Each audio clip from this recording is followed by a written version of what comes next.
welcome natin si Savero sa Team Onyx PH. How does it feel to be part of Onyx PH and the first Indonesian to play for MPL here in the Philippines?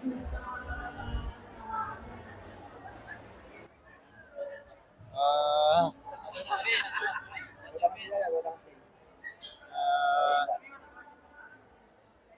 ah, bangga banget sama hmm, apa ya, jadi challenging buat diri sendiri. Parang challenge daw sa sarili niya na improve yung sarili niya dito sa Pilipinas. So far, how's the camaraderie, the dynamics between Onyx PH and the new Indonesian players? Kamusta yung Onyx PH? Gimana di kaya?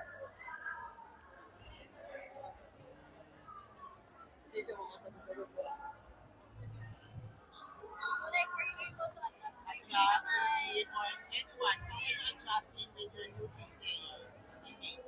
How are you adjusting with your new teammate? Siguro po yung una po namin i-try adjust is yung communication kasi po bahasa po siya tas Tagalog kami. So parang nagmi-meet po kami sa gitna sa English po. Pero may nakakaintindi din po sa amin ng bahasa din, nakakaintindi din po siya ng English. Hindi ko gusto, kung may mga fans, may mga nagsasabi rin, bakit daw kumuha ka ng team, ng player from Indonesia, ay magagaling din naman yung mga Pinoy, may masasabi ba kayo doon?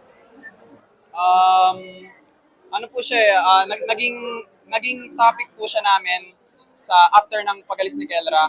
Kumbaga, ang naging plano po agad is kunin po si Savero kasi bukod kay Coach Sheb na nakapansin sa potential ni Savero, na-appreciate din naman po talaga namin yung potential ng bata kahit di siya pa nalaro nung last season na si Skylar yung naglaro. Nung mga season na naglalaro siya, kitang-kita po namin yung potential niya and feel po ng buong team kaya siyang parang magwawala po sa Pinas pag nahasa ng maayos.